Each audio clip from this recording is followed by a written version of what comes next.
tahun sebelumnya. Tentu kalau saya pribadi mengharapkan 2022 kita harapkan window dressingnya menarik. Ya. Tapi nggak usah jauh-jauh. Waktu tahun kemarin itu rally market justru di bulan Oktober. November, Desember itu justru marketnya sideways. Gitu ya, bahkan cenderung koreksi karena di Oktober udah pada naik. Nah, sama sebenarnya di tahun ini, ya di tahun ini IHSG kita gitu ya. Apa namanya, IHSG kita nih udah beberapa sektor yang memang biasa naik. Menjelang akhir tahun nih udah pada naik duluan. Meskipun ya masih potensi lanjut naik gitu. Cuman kenaikannya mungkin udah terbatas. Kayak contoh ya komoditi. Coal itu kan harusnya secara siklus di luar efek perang dagang dan krisis energi, harusnya naiknya itu baru menjelang-jelang bulan-bulan November nih. Ya November akhir, November awal gitu ya. November akhir, November awal. Nah, itu komoditi baru gerak tuh naik. Tapi karena krisis energi naiknya udah dari tahun kemarin, akhir tahun kemarin. Jadi space kenaikannya udah mengecil. Bisa naik, tapi udah mengecil. Nah, jadi saya pribadi masih dengan asumsi saya bahwa window dressing masih mungkin terjadi, gitu ya. Ya kita aminin lah ya. Tapi apakah akan semeriah tahun-tahun sebelumnya? Saya rasa belum tentu. Jadi kita nggak boleh berekspektasi tinggi. Ya, lalu kalau sektor-sektornya ya mostly yang ada di LQ45 aja lah. Ya, Anda cek aja tuh indeks LQ45. Gitu, sama mungkin beberapa sektoral spesifik. Atau kalau window dressing itu selain sektoral kita lihat grouping. Misalnya Lipo Group, apa Saratoga Group, SRTG, Adaro, terus MDKA. BDW MDKA itu ARB gara-gara keluar dari syariah ya.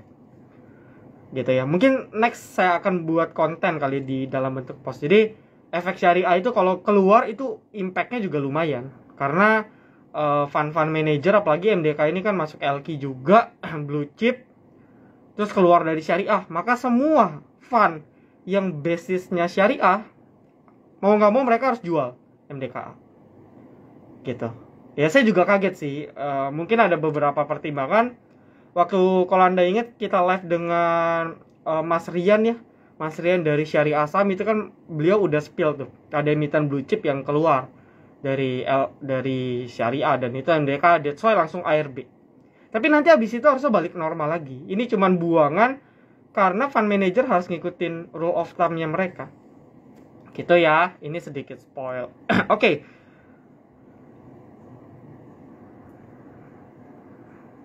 Apa yang perlu diperhatikan sektor-sektor tadi banking. So far sebenarnya banking agak tinggi, tapi yang paling bertahan masih banking. Contoh, kita lihat hari ini babak belur ya, Goto ARB buka ikut-ikutan gitu ya. Padahal buka kemarin technical oke, bandarmologi oke, cuman memang saya udah sering bilang tahun ini bukan tahunnya mereka gitu, bukan tahunnya teknologi. Jadi kenaikan yang ada ya cuman untuk short term. Yang kita bisa manfaatin as a trader, kita bisa manfaatin.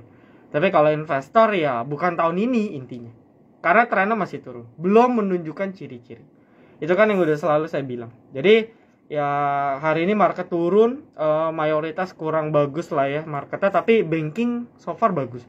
BRI, BCA masih ngegas. Cuman balik lagi, apakah Anda masih mau beli emiten yang udah cukup tinggi, apalagi kan kita trading ya. Bahkan untuk invest pun mungkin kita tunggu, saya pribadi tunggu koreksi yang agak dalam gitu. Karena kalau Anda lihat charta BCA BRI itu masih strong uptrend banget. Dan untuk invest kalau mau beli masih agak tinggi menurut saya. Ya, seperti. Tapi kalau mau cuman trading sampai momentumnya windrush akhir tahun atau Januari ya menurut saya oke-oke aja sih. Oke, kita swipe kamera ya. Saya ganti kamera ya. Jadi hari ini market ya masih sama sih. Kalian kalau tonton kita punya morning briefing di YouTube, buat yang belum bisa subscribe YouTube channel kita. Di sana saya udah bilang market masih akan sideways potensi di minggu ini. Dan minggu ini kan juga minggu terakhir ya di bulan November sekaligus awal. Dan kita harapkan sih menjelang-jelang pertengahan market mengambil keputusan. Oke, mengambil keputusan apakah dia memang akan naik. Ya, apakah dia memang akan mau naik atau justru enggak. Nah, ini kan dia masih dalam fase dia punya konsolidasi. Ya, dia masih dalam fase konsolidasi. Jadi ya memang kita akan terus diobok-obok. Naik dikit kepentok resist turun. Turun dikit kena support rebound.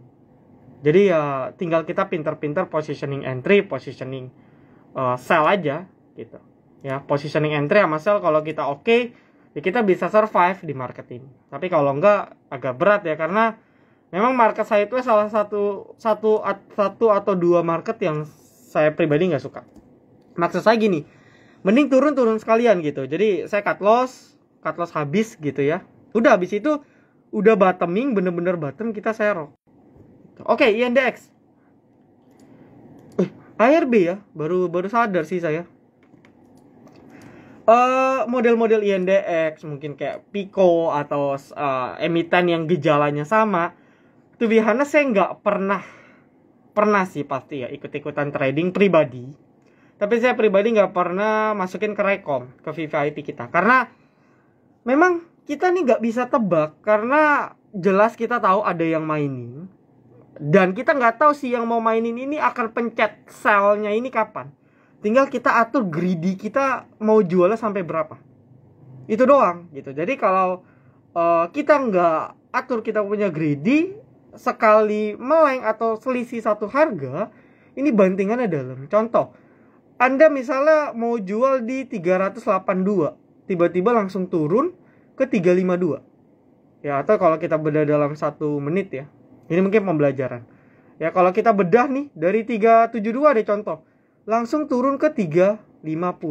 Nah, otomatis order akan reject. Saya bisa pastikan 99% automatic order harusnya akan reject. Kalau sekali turun langsung 20 poin atau 10 tick. Langsung reject.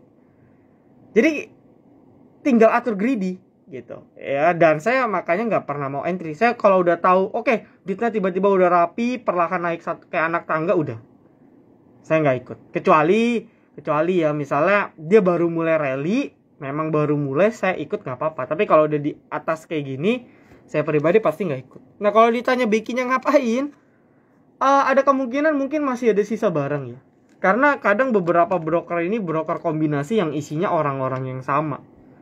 Tapi saya nggak bisa buktiin ya, karena kan kita nggak tahu Becky itu siapa. Contoh, di sini YP buang, bisa aja YP-nya itu saya, karena saya kan pakai YP, gitu. Jadi saya nggak bisa buktikan, tapi biasanya ini kombinasi. Ya, Becky YP itu sepaket, bisa jadi orang yang sama. Becky YP MG kakak itu mungkin bisa orang yang sama. Ya, apalagi sekarang banyak sekuritas yang mulai aktif. Kalau dulu kan yang mendominasi ya Mira, YP, CC, yang BUMN. Tapi kalau sekarang kan banyak broker-broker kecil yang udah mulai aktif gitu ya. Becky, Stockbit, XL, iPod, ya dan lain-lain lah, banyak sekuritas yang mulai aktif, sehingga variasi-variasi di broker summary-nya makin banyak. Jadi ya kalau saya bilang mungkin sih dia masih ada sisa barang sih. Kayaknya sih nyangkut ya. Kalau kita lihat kan cost buy-nya kan 367. Ya cost buy-nya 367 ya nyangkut, tapi saya yakin akunnya Becky ini nyangkut, di akun yang lain mereka udah TP. Itu yang saya yakini sih, karena untuk ngegoreng saya yakin Bandar gak pakai satu akun aja. Ya pasti dia pakai minimal 2 akun gitu ya, satu untuk mancing, satu untuk yang bener-bener dia jual, itu pasti gitu. Ya saya pribadi bukan market maker ya, bukan Bandar, tapi saya dulu pernah diajarkan dan ya memang konsepnya harusnya seperti itu. Nggak usah dipikirin ya, intinya hati-hati aja. Wah, pas banget topiknya, sedih lihat WIRG. Wah, WIRG ya. Ini saya mau komen jadi bingung. Intinya sih saya udah bahas dari dulu banget gitu. Ya banyak yang waktu itu nggak percaya, bilang saya cuma tebar fear dan sebagainya. Tapi saya bilang jangan sampai tergoda dengan iming-iming, apalagi baru IPO. Ini kan IPO-nya termasuk superior ya. Kalau kita perhatikan IPO-nya ini kan dari sini nih, berapa ratus persen ini naik. Memang bagus banget. Ya saya pun ikut tapi udah lepas gitu. Pas hari keberapa kebongkar saya lepas. Saya nggak kejar lagi. Nah, polanya selalu sama. Ketika udah di atas baru rame dibicarain. Jadi kalau nanti Anda ketemu momen ada suatu saham apapun, ketika di atas baru diomongin, Anda harus hati-hati justru. Gitu ya. Itu 80% jebakan. Ya bisa mereka kerjasama atau endorse beberapa orang influencer yang ada nama, dikemas dalam sesuatu yang oke, misalnya webinar, live Instagram. Saya nggak nyindir siapapun ya, tapi saya rasa saya harus tegas untuk edukasi sih, karena ini banyak banget yang kena gitu ya, termasuk tadi yang bilang WRG-nya nyangkut ya. Jadi ini polanya selalu sama. Nah, kalau Anda ketemu pola yang kayak tadi saya bilang, udah mendingan kalau Anda punya sahamnya Anda jual. Kalau baru mau beli, disiplin ketat. Boleh beli tapi disiplin ketat. Gitu ya. Tapi kalau misalnya pembahasannya rame tapi harga masih di bawah, ya oke-oke aja. Tapi kalau harga udah tinggi kayak gini baru dibahas di kotak ini, itu tanda tanya gitu. Ya pasti mereka mau buang dan butuh demand yang besar untuk nampung barang buangan dari bandar. Gitu ya. Dan ini terjadi hampir di semua saham teknologi. Lalu kalau saya bilang atau pendapat saya, bagi yang nanya Om teknologi gimana? Menurut saya udah selalu bilang juga, pandangan awam saya pribadi, kita ini kan termasuk yang paling lagging ya, apalagi di dalam sektor teknologi. Jadi kalau kita lihat kayak di US sana itu dari tahun 2000-an, 2006 itu emiten teknologi di Nasdaq sana itu baru mulai. Jadi waktu di US sana di tahun 2000-an, 2006, 2004, 2005 itu sama kayak kita di tahun 2020, 2021, 2022. Jadi masih awal banget. So saya yakin kedepannya ya masih akan sangat menarik untuk emiten-emiten teknologi, apalagi yang startup besar ya, yang udah jelas gitu, kayak misalnya Goto, Buka ya, ada Beli. Ini kan yang versi yang udah jelas ya. Ada beberapa teknologi lain ya, mungkin kayak MTDL, ASA dengan dia punya ada Antar Aja let's say ya, dan lain-lain teknologi yang lain dengan berbagai bisnis yang lain. Menurut saya masih prospectable, tapi ini bener-bener long term banget gitu. Jadi ya butuh kesabaran yang sangat amat tinggi, dan pemilihan startupnya juga harus benar, karena startup itu potensi gagalnya lebih besar dibandingkan kita build bisnis yang biasa gitu ya, karena mereka burn money, mereka bakar uang, risknya lebih besar. Makanya kalau Anda sering dengar berita, lebih banyak berita startup pada gagal daripada bisnis yang baru dibangun, bisnis yang normal itu gagal secara percentage ya gitu. Jadi nggak semua saham teknologi akan bagus, cuman pasti ada lah 1-3 dari sektor yang ada saat ini yang mungkin bisa berhasil, tapi nggak sekarang. Masalah time frame kita sanggup nggak nge-hold sampai waktu mereka itu tiba. Kalau nggak sanggup ya jangan gitu ya. Jadi ya ini Anda harus teredukasi lah. Saya udah capek-capek ngasih taunya tiap, dan selalu ada korban. Itu yang menurut saya suatu hal yang agak disayangkan sih. Saham kebak nggak ada pergerakan, kenapa ya? Oh ya BTW, untuk teman-teman yang baru join, saya pribadi biasanya setiap minggu ada live 1 kali ya.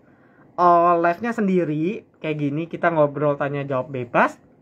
Tapi kadang kita ngundang orang gitu, kayak misalnya nanti besok saya di Clubhouse, Kamis nanti saya undang CEV, kita bahas-bahas. Jadi minimal seminggu sekali kita ada live IG gitu. Ya ini kebetulan saya lagi sempat, makanya saya nggak sempat info di Instagram tadi ya.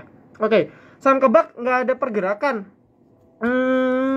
Ini udah dari dulu sih nggak ada pergerakan. Dulu sempat naik-naik dikit lah, cuman nggak ada pergerakan. Ya karena dulu terakhir nih repo ya. Dia ada purchase agreement, jadi ya mostly emiten repo ujung-ujungnya tidur panjang sih.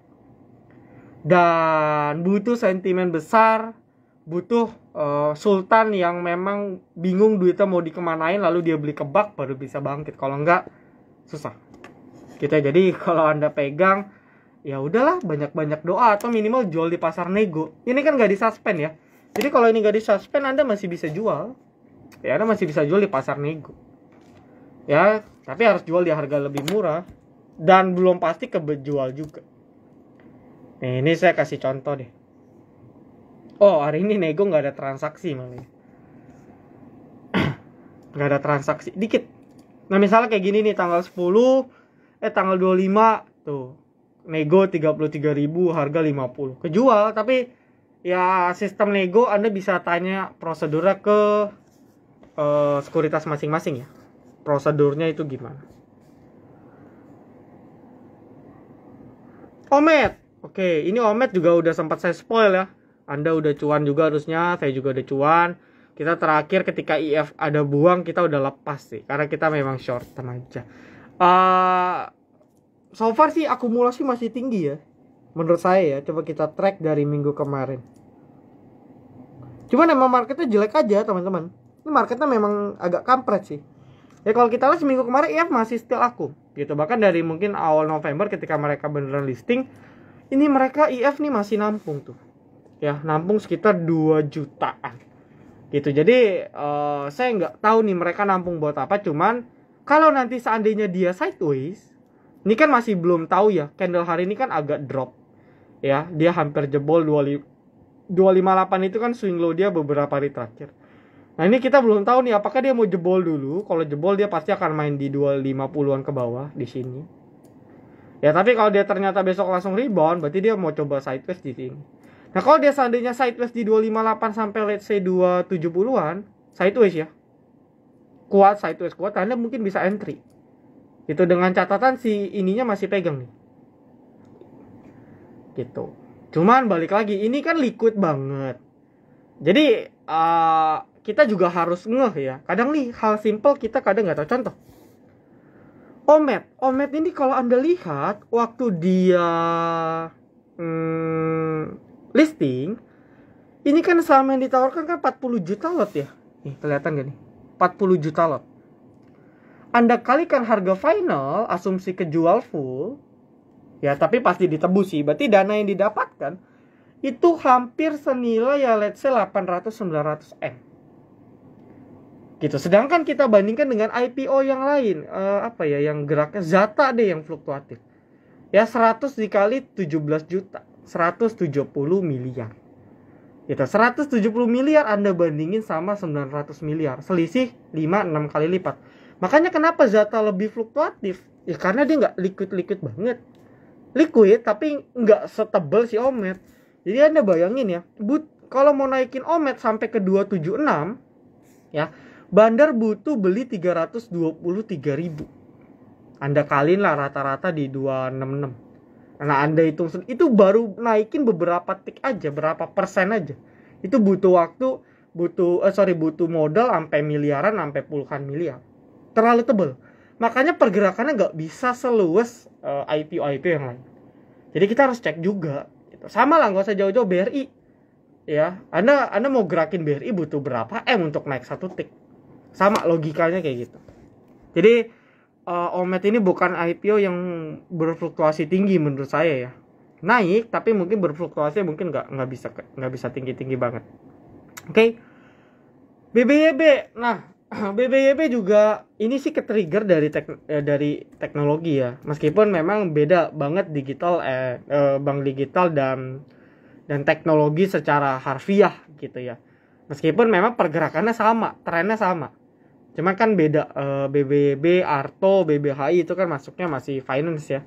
Masih sektor finance. Kalau teknologi Goto ya memang dia masuknya IDX Techno. Nah cuman yang saya perhatikan memang kan terakhir dari rekisunya BBYB ini kan yang koreksi ya. Yang semula mau serap dana 5 triliunan, jadi kalau nggak salah 1, berapa triliun gitu, koreksi ya. Jadi kurang peminat lah ya, karena memang momentumnya lagi nggak bagus. Coba tahun lalu kayak BBHI, RI, BBYB dulu juga tahun lalu rekisu beberapa kali itu rame banget karena emitennya uptrend. Nah karena emitennya sekarang lagi pada downtrend, ketika mereka RI orang pada malas beli. Dan ini mungkin yang direfleksikan after RI ya, momentum marketnya juga nggak ada, market leadingnya dari si teknologi ya like Goto, Buka juga nggak perform, jadi nggak ada reason untuk ngangkat. Dan apa yang terjadi ya, terjadinya distribusi lagi karena memang major trendnya lagi downtrend. Jadi so far cuman kalau so far lihat teknikal ya better sih. Jadi meskipun kita lihat hari ini auto reject, tapi kalau kita agak sedikit luaskan kita punya time frame, maka kalau kita lihat dia masih konsolidasi gitu sejak 2 bulan terakhir lah. Sejak 1 bulan terakhir dia masih konsolidasi. Ya. Jadi asal dia nggak buat swing low baru di 700, menurut saya sih udah mulai melandai turunnya. Ya, karena kalau kita perhatikan contoh BBYB ya, ini ambil sampel aja. Ya, ambil sampel satu bank, nanti Anda tinggal cocokin dengan bank lain. BBYB waktu rally itu, waktu rally bank digital itu kan di sini ya. Di bulan-bulan ini ya. Itu harganya dari 600 sampai 800-an startnya. Habis breakout udah rally. Nah, sekarang harganya udah mencapai harga waktu dia baru mau rally. Jadi that's why kenapa harusnya penurunannya udah mulai landai. Cuman bottomingnya belum kelihatan. Ya, itu doang sih. Jadi kalau Anda mau buy on weakness ya boleh, tapi balik lagi, tahun ini bukan tahunnya mereka. Itu dulu. Tahun 2023 mungkin nggak Om? Bisa jadi. Bisa iya, bisa juga enggak. Ya, karena kita harus lihat dulu apa yang akan terjadi di tahun depan. Gitu ya. Pico masuk berapa? Saya nggak mantau polanya, so no comment. Cuman kalau based on technical, saya kesampingkan bandarnya memang agak sedikit ekstrim. Kalau goreng, ya ini udah buy on weakness ya. 300, 304, gitu ya, 300, 304, 300 lah psikologis. Ini udah buy on weakness, gitu.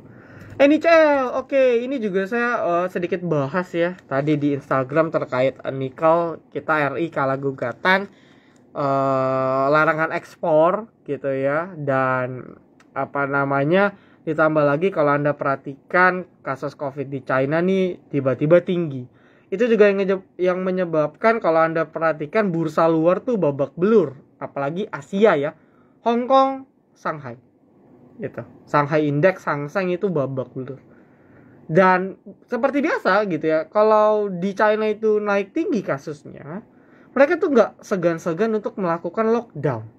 Bener-bener lockdown. Jadi kalau lockdown bener-bener diberlakukan apalagi merata di secara nasional, maka aktivitas manufacturing kan turun.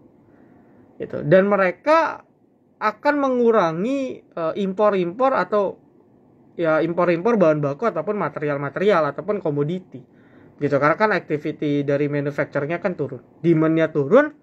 Nah, itu juga yang menyebabkan kalau Anda perhatikan ini komoditi pada koreksi nih, merespon natural gas, oil, Brent gitu ya. Nah, NICL ini emiten nikel.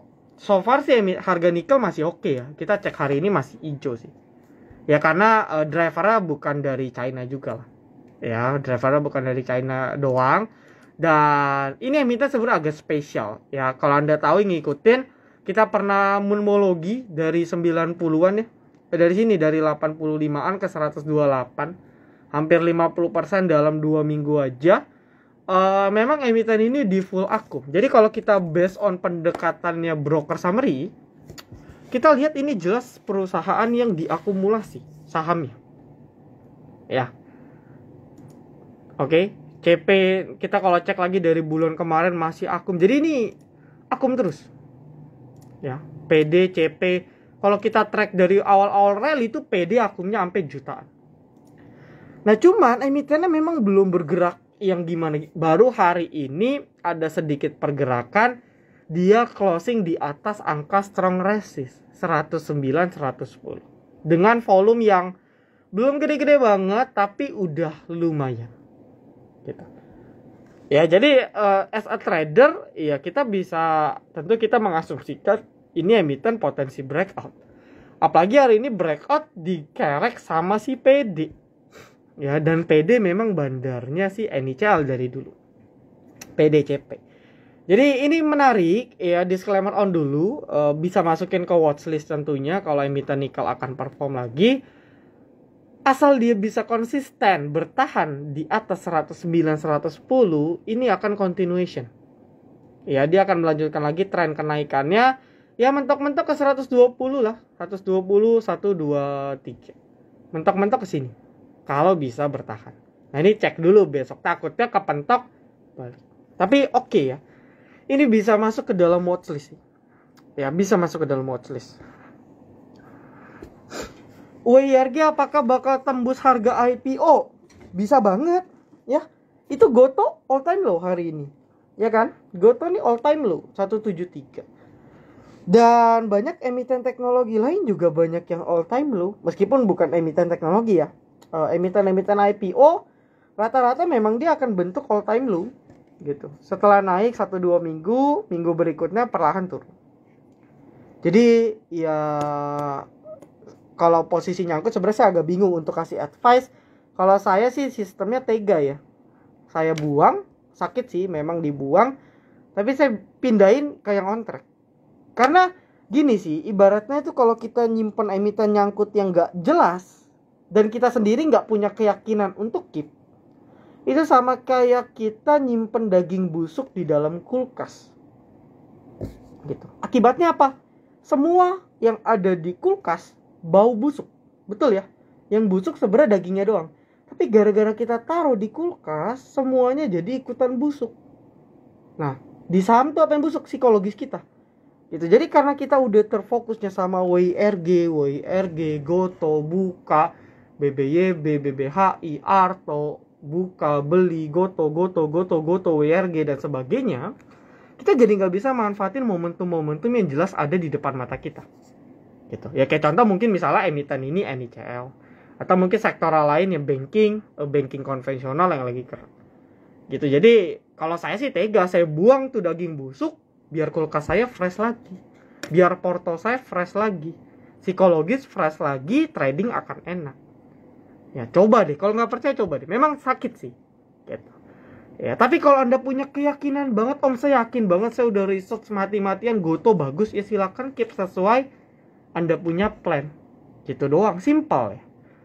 Oke, jadi kalau kita ngomong untuk keep hold untuk suatu emiten, kita punya conviction gak? Kalau punya ya udah, kita nggak akan ada alasan untuk ragu untuk keep. Nah, kalau kita udah ragu berarti kita keyakinannya kurang. Gitu ya. Ya ini memang harus banyak belajar lah. Dan memang di saham ini waktu kita setiap hari belajar, saya pribadi juga. Ya ada kesalahan saya pelajari biar kedepannya nggak ngulangin kesalahan yang sama. Nanti beberapa bulan lagi salah lagi, belajar lagi. Sama ya, kita nih sama-sama dalam proses belajar.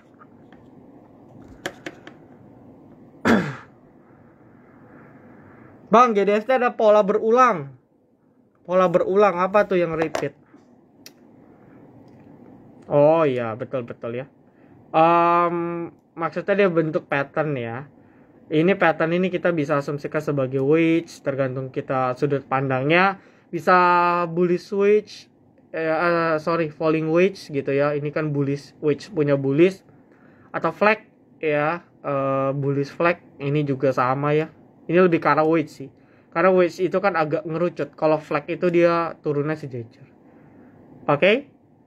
Dan yes, apakah polanya terulang? Terulang kalau validasi breakout. Ya, trend lainnya berhasil di breakout, maka valid. Tapi kalau enggak, sometimes wedge itu bisa jadi jebol, falling wedge. Kok bisa Om? Ya banyak faktor. Misalnya amit-amit market tiba-tiba 5% turun. Ini pasti akan turunnya ke bawah. Dan action kita apa? Cut loss. Gitu. Ya cuman harus cek juga time frame monthly atau weekly ya. Kayak contoh nih. Ini GDST monthly-nya nih udah tinggi banget. Gitu. Kita masih expect bulan Desember akan naik lagi. Padahal ini udah naik 1, 2, 3. Ini baru 1 bulan koreksi. Kita expect naik lagi. Ini kan tanda tanya. Gitu ya. Jadi kita harus bongkar lah. Cek weekly, cek monthly. Tapi kalau Anda yakin masih ya silakan. Tapi yes ya, ada pola yang mirip lah. Ya. Pola yang mirip dan itu pola bullish. Aduh, nyangkut di 250. Wah, sama apa nih 250? Pak Robi Ahmad. BBB tadi udah ya. Banyak-banyak sabar aja lah kalau pegang. Tapi disupport sih. Ya, posisinya disupport. 700 itu, karena memang udah harganya mirip-mirip ya. Harganya udah, kayak contoh Arto nih. Ya, kayak Arto misalnya. Contoh doang ya. Bukan berarti saya bilang contoh. Arto pas awal rally volume gede itu kan di sini. Itu tuh di 4.000, 2.600 sampai 3.000-an lah. Ya 3.000 sampai 4.000 loh.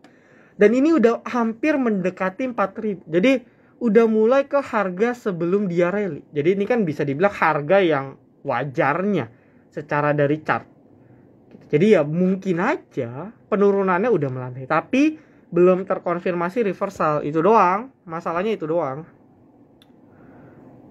SMA ini juga SMA profit lah ya. Saya udah recall SCMA ini dari sebelum Piala Dunia.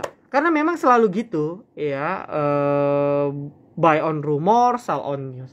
Ketika newsnya sudah selesai ya kita buang. Cuman memang uniknya si SCMA after cycle kurang lebih di sekitar sini ya, 240 250 naik ke hampir 280 lumayan. Saya pribadi akun swing juga TP.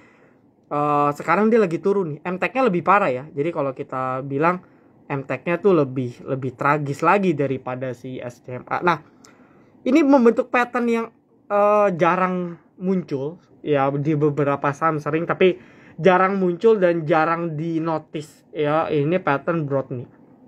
Jadi ini bukan pattern umum ya. Pattern broadening ini pattern yang dimana kalau kayak tadi wedge ini kan mengerucut.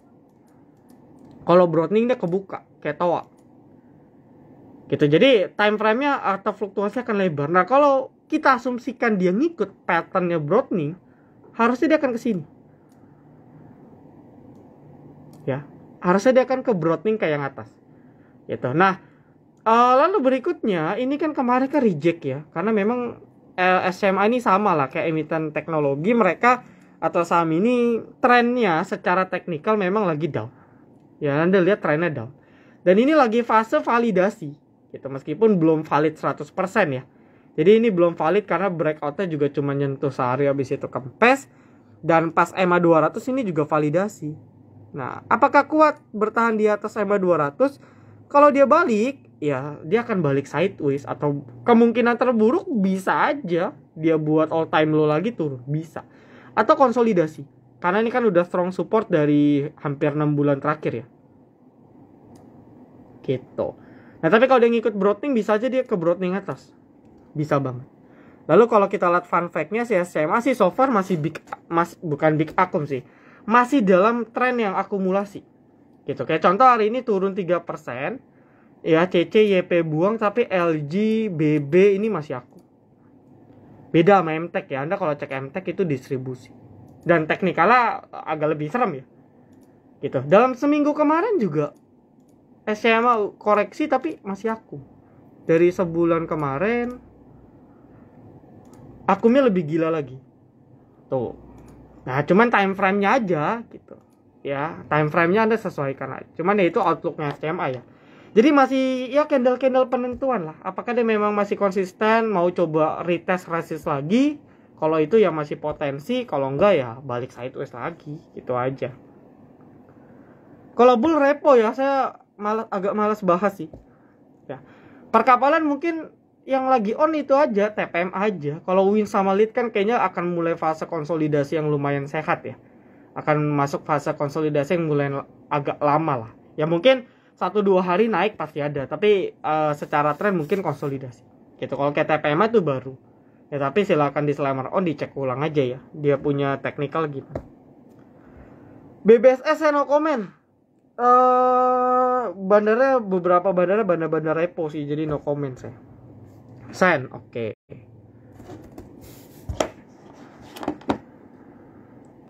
Ini juga salah satu emiten yang kena imbas teknologian dia.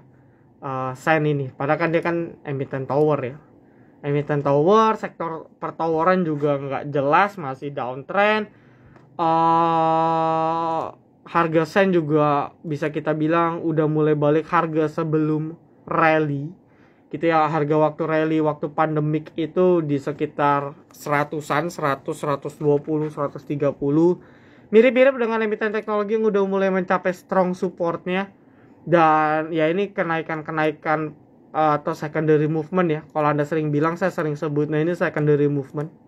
Jadi kenaikan sementara, bisa jadi kenaikan yang continuation, tapi butuh validasi dan butuh candle yang lebih.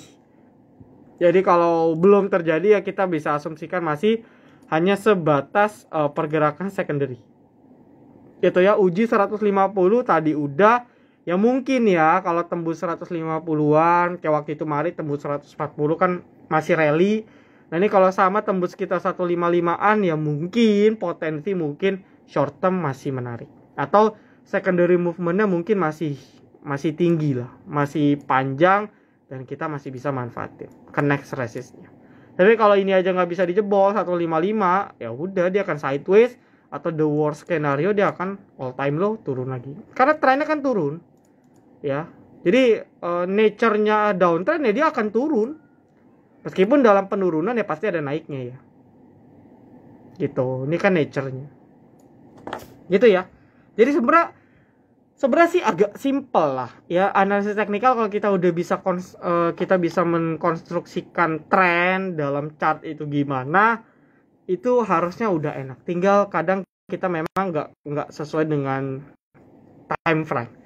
Kita udah analisa pakai chart daily, kita maunya keep-nya sampai berbulan-bulan. Kita analisa pakai chart weekly, tapi kita cuma maunya beli sore jual pagi. Jadi kadang nggak make sense. Itu yang harus dibenahi sebenarnya.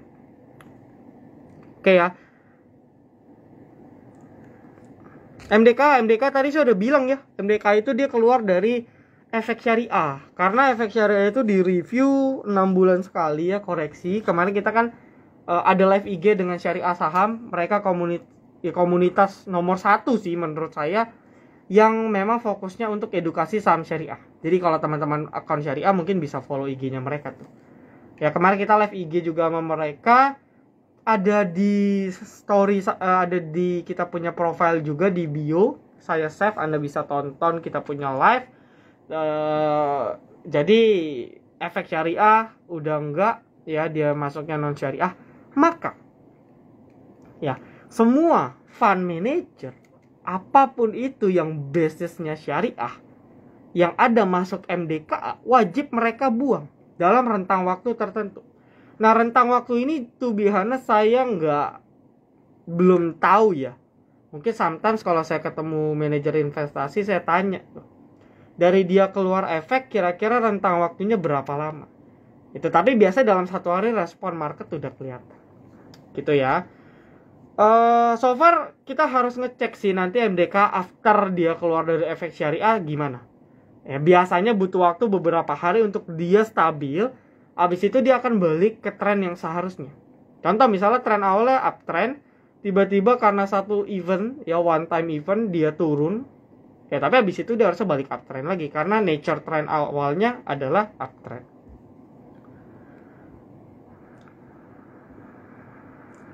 Konstruksi masih belum. Tapi saya juga mengharapkan sih. Jadi kalau tadi kan pertanyaan di awal ada yang menanyakan, "Om, window dressing udah dekat nih." Gitu. Sektor apa yang harus kita perhatikan? Ya sebenarnya kalau based on siklus, ya sektor konstruksi sebenarnya salah satu sektor yang biasanya bergerak lumayan menarik. Biasanya. Ya apalagi kalau kita lihat emiten-emiten sektor konstruksi, ini rata-rata turunnya udah ke harga terendah ya. Belum terendah sih, terendah banget waktu dia listing, tapi udah ke harga bisa kita bilang harga Covid lah. Jadi udah mulai mendekati harga Covid. Jadi kita bisa bilang strong supportnya ya. Strong support yang mana dalam beberapa tahun terakhir pun nggak ketembus. Cuman belum ke driver. Kenapa? Marketnya loh. Ya marketnya masih sideways, masih naik turun. Sehingga ya pasti akan berat. Apalagi tadi kan hari ini market agak nggak enak ya. Guyurannya berasa. Mungkin Anda kalau mantau market harian dari sesi 1 jam berapa, jam 10-an itu guyurannya tuh berasa distribusi. Ya, jadi kalau hari ini koreksi ya wajar-wajar aja. Saya sih belum ketemu ya berita kenapa konstruksi turunnya lumayan hari ini. Tapi saya pribadi juga salah satu yang mengharapkan ya, karena tuh biasanya saya pegang salah satu emiten construction ya, memang targetnya untuk window dressing aja. Saya nggak ngarap untuk emiten ini akan ngasih saya puluhan sampai mungkin beggar, enggak. Tapi manfaatin momentum yang naik minimal belasan persen, itu target saya sampai window dressing. Tapi sekalipun dia nggak terjadi dan jebol support ya saya juga akan lepas, simple aja. Cuman memang momentum untuk belinya belum ada, itu sih ya, belum. Meskipun volumenya dalam beberapa waktu terakhir udah mulai gede ya. Tapi kayak contoh coba kita cek. Belum apa ya, bisa dibilang ya belum gede lah, minat belinya belum tinggi. Hari ini ada buang. Loh, Adi malah akum. Ya meskipun YP ya, saya nggak tahu nih YP-nya siapa. Tapi malah akum ini si Adi.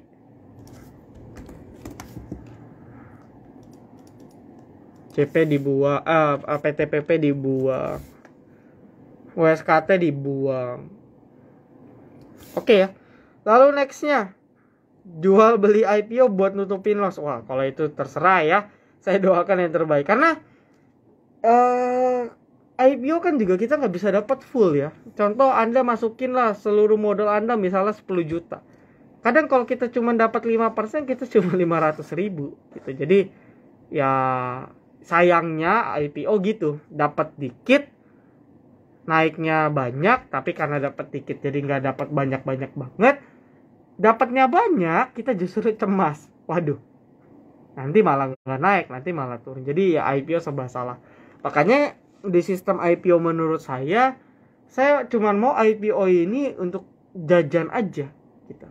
Ya kayak tadi contoh 10 juta, dapat 5% 500.000. Ya taruh 500.000 hari pertama naik lah, atau total naik parah 2 kali 50%. Ya dapat 250.000 dalam 2 hari, ya lumayan gitu. Untuk uang makan aja gitu. Itu prinsip saya. Ya. Initial kapan handle? Tadi udah dibahas ya initial ya. Untuk raja. Nah ini oil, migas ini kan lagi pada Medco juga terakhir kita udah TP dari sini, kena trailing stop di sini udah selesai. Udah agak patah untuk pendek. Elsa juga udah balik. Ya, ini udah balik lagi Elsa. Lalu Raja, Pegas, ya ini Pegas juga biasa emiten window dressing. Ya, tapi lebih stabil ya. Untuk Raja saya no comment, cuman ya memang kenaikannya udah berat ya. Udah ketahan. Jadi sejak bulan Agustus kenaikannya udah ketahan, udah konsolidasi, bisa jadi sih masih continuation ya, asal dia bisa tembus. Kemarin saya pikir dia akan tembus nih di sini nih si Raja nih. Tapi ternyata kepentok, habis itu koreksi. Dan saya pribadi nggak beli ya. Saya udah hindari atau skip emiten-emiten yang udah naiknya udah setinggi ini. Gitu. Oke ya, cuman kalau masih Anda yakin ya tinggal buy on support aja. Contoh dekat-dekat 1000 beli. Ya, di bawah 1000 Anda bisa beli. Nanti jual di dekat-dekat 1100. Ini kan area resist. Tinggal kita sesuaikan aja. Itu bisa.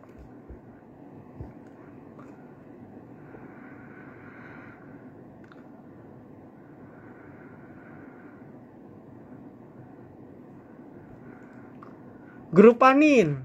Oke. Kemarin udah sempat rebound ya. Ini bisa dibilang rebound yang lumayan banget sih. Ya, Panin, PNLF, dan kawan-kawan ya. Cuman saya udah bilang, nggak tahu sih Anda masih ingat atau enggak, kalau Anda yang ngikutin saya banget, saya bilang Panin ini butuh bener-bener sideways dulu. Gitu. Karena kalau kita lihat monthly-nya agak tinggi, ya baik itu di PNIN atau PNLF dan teman-temannya, ya. Weekly-nya juga ya udah agak tinggi. Dan minggu ini atau kita bilang sebulan terakhir ya, ini kan satu candle weekly, berarti dalam sebulan terakhir, nah ini sideways kayak gini nih yang buat nanti PNIN kalau memang mereka mau naik lebih enteng. Dan ketika dia sudah validasi sideways, sudah mulai strong support atau dia udah ngebentuk new support baru, mungkin kayak contoh dia buat support baru di 1350, 1400. Nah misalnya contoh dia turun tapi nggak turun dari sini. Nah dia udah buat konsolidasi kayak gini. Nah ketika breakout di sini kita beli, gitu. Ya, dan semakin sideways, semakin agak lama, makin valid dan breakout dengan volume tentunya, ini makin bagus. Ya, ini makin bagus.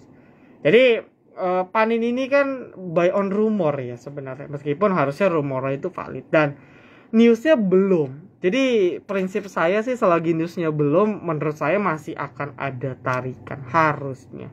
Tapi ya tetap harus berhati-hati dan disiplin. Karena emiten strong uptrend, kelemahannya ketika kita beli bener-bener di peak dari dia punya trend, itu pasti nangis. Kita kayak kemarin PNIN, siapa yang beli di 4.200 di 2000-an dan nggak disiplin, itu pasti diobok-obok. Gitu.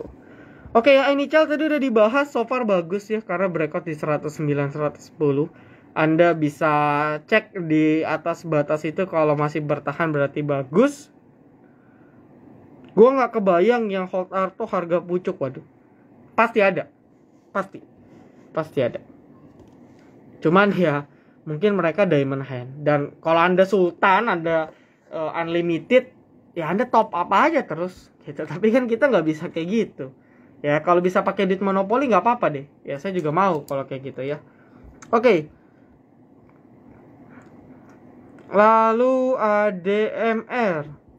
Oke, ADMR. Ini juga waktu itu kalau Anda inget ya di IG kita ya, saya ada notice terkait berita Hyundai.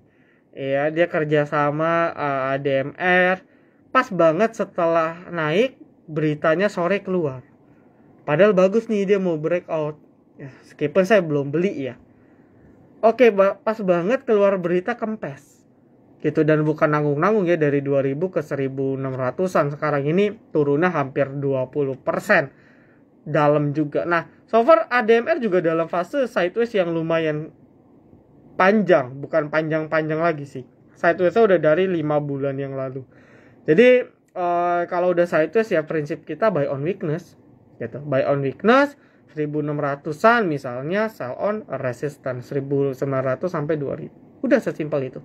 Tapi kalau dia sampai buat jebol lowest-nya di 1455 ya. Ini lowest swing low dia, atau ya 1500-an lah ya, 1530-an dan sebagainya. Dia buat swing low di sini jebol, ini harus lepas. Gitu. Ini terjadi juga di WRG sebenarnya. Waktu itu WRG coba sedikit stabil di sini ya. Ya meskipun sideways-nya nggak sepanjang si ADMR, tapi dia coba sideways. Asumsinya kan gini, gitu ya. Asumsinya kan dia naik lagi. Ini kan asumsi. Ini harapan. Tapi ekspektasinya dia jebol di sini. Dan waktu itu saya ingat banget, saya udah bilang nih hati-hati, 500 jebol, buy. Gitu. Bukan beli, sorry, buy maksudnya ya. Jadi kita harus lepas. Dan yang terjadi ARB naik dikit, ARB sampai sekarang. Jadi tetap harus hati-hati. Ya, apalagi ADMR kan juga IPO ya, baru IPO-nya deket-deketan lah sama WRG lah. Gitu, nggak jauh-jauh banget. Jadi harus hati-hati. Masih di tahun-tahun ini ya IPO-nya. ADMR itu di awal tahun. SBMA ini perusahaan alternatif gas yang mungkin bisa coba di research jauh bagi investor. Saya pribadi belum punya waktu sih untuk research.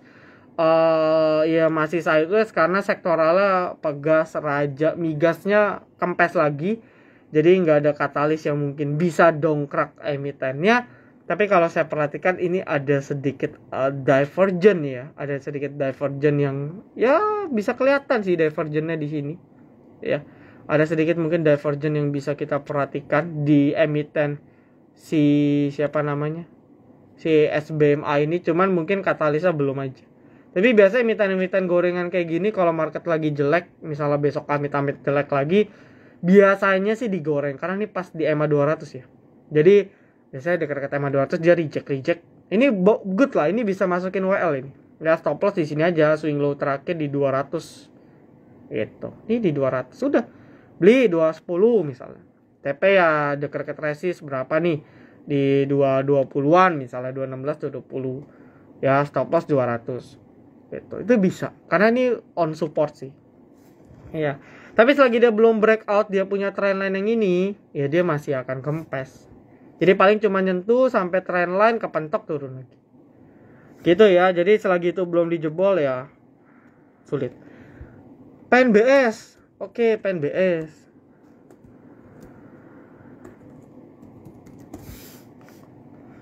PNBS ini panin yang cuma ikut-ikutan ya. Tapi ini syariah gitu.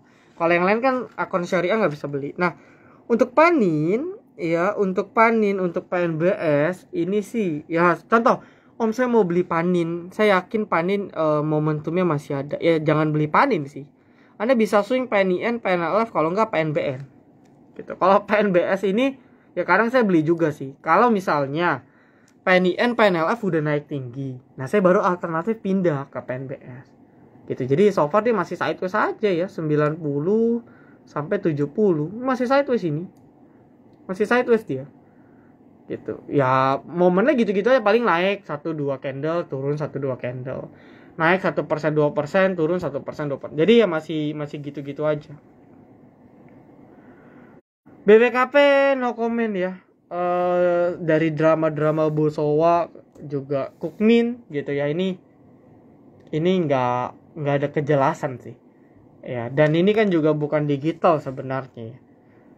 Bank mini lah istilahnya. Kalau yang beneran digital ya BBKI, Arto, BBYB, Agro juga bisa dibilang digital gitu ya. Kalau dibilang akum sih kelihatan ada yang akum ya. Enggak sih, ini enggak akum ya. Tuh. Mana ada akum ini? Ini justru distribusi nih. Nah, ini SA sama, saya ingat banget. Dulu yang goreng-goreng BBKP di 600-an juga nih SA nih. SAFS. Ya ini broker-broker provider repo juga sih. Ya, dulu lah kalau inget nih waktu di sini nih, zaman-zaman keemasannya BBKP. Ya, ini perlu dipertanyakan. Definisi akumnya itu gimana? RAL, sektor yang menarik, sektor retail ya. Sektor retail yang biasanya sih Desember akhir tahun naik gitu. PPF, RAL, cuman nggak tahu tahun ini gimana ya. Harusnya sih bagus, ya cuman belum muncul ya. Belum muncul triggernya. BMSR LK-nya bagus. Oh iya, saya belum cek sih untuk BMSR ya. Untuk BMSR saya belum cek. Nantilah saya cek. Ya. Thank you watchlist ya. Tapi BMSR kayaknya naiknya udah tinggi. Udah diapresiasi sama market dulu. Tuh, dari sini nih. Ini udah diapresiasi. Dari 300 waktu dia rilis dia punya Q1, Q2, ini udah diapresiasi. Ya karena Q1-nya ini tinggi banget. Ya, Q1-nya ini tinggi banget BMSR. Tapi so far Q3-nya oke ya. Tadi saya barusan cek di RTI nih. Ya mungkin kalau Anda punya conviction silakan. Karena ini masih belum liquid ya. Biasanya emiten belum liquid masih potensi. Sampai dia udah mulai liquid, udah dikenal retail baru didistribusi. Gitu ya. Dulu DMMX itu juga nggak liquid. Waktu kita infoin di VVIP STA dari 250-an sampai 3000. Itu di 250 tuh nggak liquid. Tipis-tipis aja kayak gorengan biasa. Tapi sekali dia ke 3000, wah itu tebal-tebal. Ya sama. Ya, mayoritas memang emiten kayak gitu.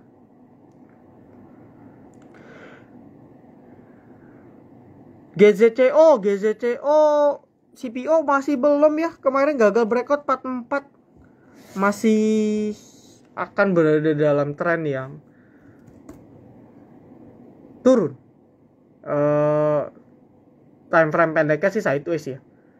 Ya masih konsolidasi, marketnya juga jelek, sama lah sebulan ini marketnya jelek, dia juga ikutan sideways, komoditinya juga nggak ada driver untuk ngangkat, retail juga nggak ada alasan untuk beli emiten ini, jadi ya that's why candle kecil-kecil.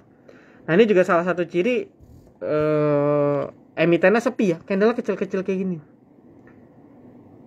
kecil tapi lama-lama turun lama-lama ke 50, itu sering terjadi. Cuman yang nggak tahu ya, bukan GZCO akan turun, bukan, tapi banyak emiten yang kecil lama-lama turun gitu. Ya banyak lah, misalnya kayak Hope, ini kan kecil turun. Kayak anak tangga tapi lama-lama turun. Oke, BDW bentar ya, saya rotate kamera dulu nih. Saya mau nyapa karena ternyata viewersnya nyentuh 85. Wih, thank you. Oke ya, BDW kita ini, saya pribadi minimal seminggu sekali live. Cuman biasa kadang kalau bentrok kita ngundang orang gitu untuk ngobrol. Ya kalau ngundang orang kan saya nggak bisa buka chart ya. Tapi kalau saya live IG sendiri kayak gini kan enak ya. Kita bisa tanya jawab, saya open chart, Anda bisa langsung tanya jawab gitu. Jadi pokoknya pantengin aja. Saya kalau ada waktu pokoknya di jam 7 itu saya pasti akan live deket-deket jam 7. Ya paling jam 7 lewat lah gitu. Jadi dipantengin aja. Oke ya. Lalu kita coba baca pertanyaan lagi. Penbet tadi udah barusan. Nanti video ini saya record sih, jadi Anda bisa tonton ya. Halo, halo, halo, halo, halo. MTech saatnya boh apa party is over? Karena MTech itu kan teknologi ya. Ya bisa dibilang sebenarnya teknologi atau perusahaan teknologi yang stabil, yang sudah ada sebelum ya kayak DMMX, MCase dan sebagainya, itu MTech sebenarnya. MTech, MTDL itu yang stabil-stabil, yang teknologi yang menurut saya memang stabil dan udah terbukti. Nah kalau SCMA, ya SCMA ini kan memang sebenarnya media. Ya meskipun dia udah merembet lewat videonya ke media digital ya, tapi mereka masih dalam bentuk media gitu. Jadi agak beda MTech dan SCMA. Ya SCMA kan induknya kan MTech. Nah, kalau Anda bilangnya party is over, memang teknologi ya masih berat dan akan nge-trigger si MTech juga kenaikannya terbatas. Mereka naik kemarin karena si Piala Dunia aja. Dimana sebenarnya kebetulan ada emiten spesifik yang kena katalis juga, yaitu si SCMA. Karena kan labanya dari SCMA kan dikonsolidasikan ke si MTech selaku induk sesuai kepemilikannya gitu. Ya saya lupa sih kepemilikan MTech di SCMA berapa ya. Ya itu dikonsolidasikan sesuai kepemilikan. Kalau mau buy on weakness boleh-boleh aja. Unilever besok itu come date ya. Dividennya koreksi 69, kecil, nggak nyampe 2%, emitennya bagus. Jadi ingat aja counternya kalau market lagi jelek itu consumer goods itu akan jadi defensive sector. Bukan defensif sih, kalau market lagi jelek dia bisa jadi ofensif karena biasanya dia yang bisa bergerak naik dibandingkan teman-teman yang lain. Dan terlihat tadi hari ini ada Unilever, rokok-rokok HMSP, Gudang Garam, Mayor, ICBP juga breakout ya. ICBP atau INDF saya lupa breakout. Ini mungkin bisa dinotis gitu ya. Lalu berikutnya PNLF tadi udah dibahas. Pokoknya PNLF, PNIN tunggu sideways beberapa saat lagi sih. Tapi menurut saya asal dia sideways nggak buat low baru lagi itu udah oke untuk swing. Masih potensial. Karena memang trennya masih strong, weekly, monthly-nya masih strong. Jadi tinggal kita main positioning dan time frame-nya agak panjang. Tapi kalau mau kita harap PNIN dan PNLF atau Panin Group akan sefluktuasi waktu dia lagi rally, untuk saat ini sih harusnya belum terkonfirmasi. Karena ya masih fase-fase after dia retest support kuat, lagi fase konsolidasi, buat new support, jadi akan masih butuh waktu.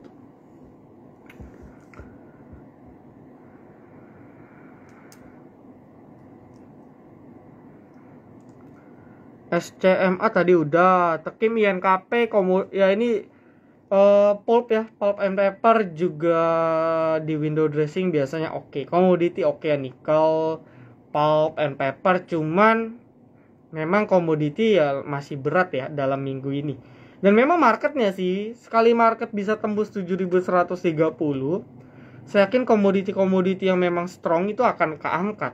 Sekarang minat belinya market masih belum muncul, jadi ya agak-agak sideways ya. Kalau kita lihat Tekim INKP kan sideways.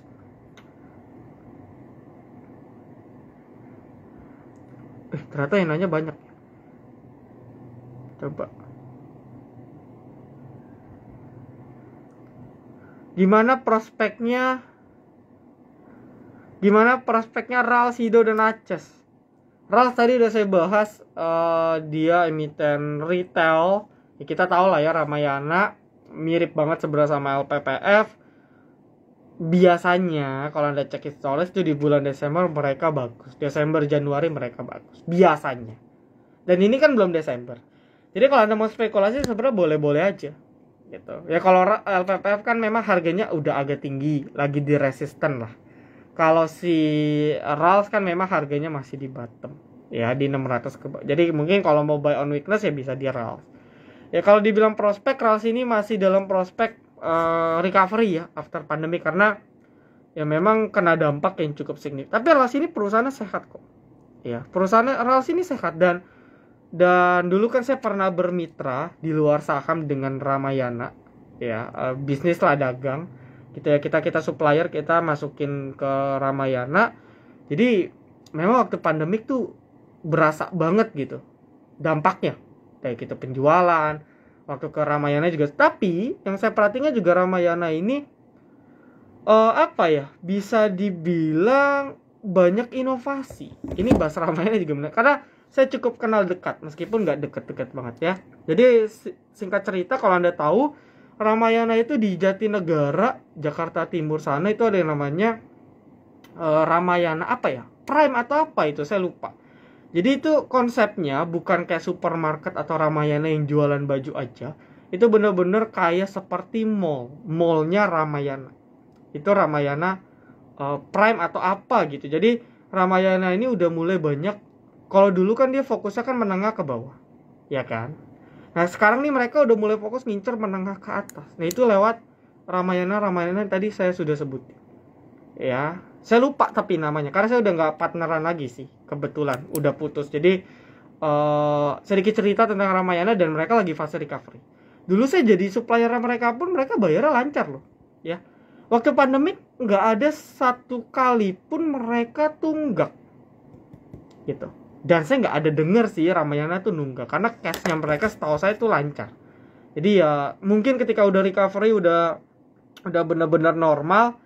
Kalau harganya murah, Anda ngerti valuasi, coba hitung. Kalau oke, ya mungkin aja bisa jadi pilihan. Tapi harus research ya. Cuman memang Ramayana menarik. Ini lagi fase recovery lah. Ya, mereka waktu itu banyak banget layoff juga. Bukan layoff sih. Oke, layoff bener, tapi di shift jadinya. Yang biasa kerja full, jadi Senin, Rabu, Jumat. Jadi diganti-ganti. Itu karena waktu pandemi sepi banget. Ramayana Prime, betul ya. Iya, sama satu lagi Ciplex atau apa gitu. Yaitu kalau Anda pernah lihat, itu merupakan konsep baru. Dan kalau Anda ke sana juga banyak tenan-tenan terkenal udah kayak di mall, dan itu punya Ramayana. Gitu. Jadi keren sih inovasinya. Cuman ya memang kondisi kita kan belum pulih 100% aja. Kalau Aces ya sebenarnya dibilang Aces kan, ini kan bukan kayak kita makan beras tiap hari kita harus beli beras, bukan kayak sabun kita harus tiap hari pakai sabun. Tapi suka nggak suka unique produk itu ya di Aces, gitu ya. Kayak contoh deh, aduh saya mau cari rak nih untuk atau perkakas, gitu. Oh bener, Ciplas, iya Ciplas bener, City Plaza bener ya. Jadi thank you Om. Jadi balik lagi ke Aces. Nah misalnya saya mau cari rak, saya mau cari apa yang unik perkakas, pasti pikiran saya, kalau saya ya, saya nggak tahu teman-teman gimana, saya pasti carinya ke Aces dulu, baru habis itu kita compare gitu ya, cek online deh harganya murah gak. Nah online ini kan jadi kompetitor si Aces, meskipun memang secara quality ya mungkin jelas Aces lebih unggul jauh ya pasti, apalagi mereknya Crisbo ya, beberapa alat perkakas yang mereknya Crisbo tuh udah pasti one of the best gitu, yang nggak bisa terganti. Nah tinggal kalau kita bicara prospek, ya kita harus lihat si Aces ini bisa berinovasi gak gitu, dari sisi produknya atau dari sisi efisiensinya. Ya karena kan perusahaan kalau memang dia nggak bisa nyaingin sales dari kompetitor, minimal dia efisiensi biaya biar net profitnya masih tetap terjaga, kan gitu. Nah ini Aces saya belum pernah research jauh ya, jadi nggak bisa ngomong banyak. Ya kalau Sido sebagai consumer goods ya food and beverage ya mungkin ya bisa dibilang, atau sebenarnya Sido ini lebih ke farmasi ya, untuk kesehatan, yang mana semua orang rutin atau bisa dibilang pasti makan produk-produk mereka. Menurut saya oke gitu. Cuman memang kemarin dalam setahun 2 tahun ini harganya memang agak tinggi. Harga sahamnya agak tinggi. Jadi ketika sekali satu kuartal dia tidak sesuai ekspektasi market, itu langsung drop. Nah sebenarnya itu kesempatan sih untuk kita bisa ngambil secara invest ya. Jadi kalau Aces mungkin saya masih big no, tapi kalau Sido saya yakin untuk very long term saya masih yes dengan harga yang terukur. Dan kebetulan di tahun ini beberapa bulan terakhir Sido lagi dikasih murah dan kita bisa cicil, nggak all in ya, kita cicil gitu. Tapi saingan Om sama IKEA. Iya, IKEA itu hero ya. Dulu kan Giant Group Giant ganti IKEA, yang listing itu kan si Hero ya. Jadi that's why kenapa waktu Giant tutup Hero-nya itu naik. Anda kalau inget dulu yang Hero tahun lalu. Karena kebetulan saya punya saudara itu di bidang retail dan ya kenal lah berita dekat dengan orang-orang hero dan sebagainya. Jadi saya diceritain. Ya saya sedikit diceritain. Ya mungkin next kita khusus bahas itu oke ya. Gitu. Ya itu salah satu keunggulan kalau punya insider sih. Jadi dulu waktu si Range ya Farmers ya RANC itu waktu dia isu tahun 2021 itu udah dapat newsnya saya. Cuman saya ragu-ragu bener gak, karena saudara saya ini nggak terlalu ngerti dunia persahaman, jadi saya ragu-ragu totalnya bener rancenya naik tinggi. Tapi ya udah gitu ya. Oke, mungkin kurang lebih itu aja kali dulu ya. Saya kayaknya udah ada janji sini dari tadi udah diteleponin. Oke, so thank you teman-teman. Besok kita ada live lagi tapi di Clubhouse ya. Nanti detailnya saya share. Hari Kamis kita ada live lagi. Pokoknya standby aja di IGSTA jam 7-an lah. Kalau saya ada free time saya pasti live. Bisa live sendiri, bisa bareng teman-teman. Jadi sekali lagi thank you buat yang udah mampir, buat yang baru kenal. Silakan subscribe, follow, kita punya Instagram, bisa bantu share juga, kita punya Instagram, sosial media, biar makin banyak yang nonton. Jadi thank you, mohon maaf apabila ada kata-kata yang salah, buat yang nyangkut tetap semangat, dipelajari lagi letak kesalahannya di mana, dan ya kalau bisa jangan ulangi kesalahan yang sama. Saya doakan yang nyangkut emitennya segera terbang dan tetap belajar.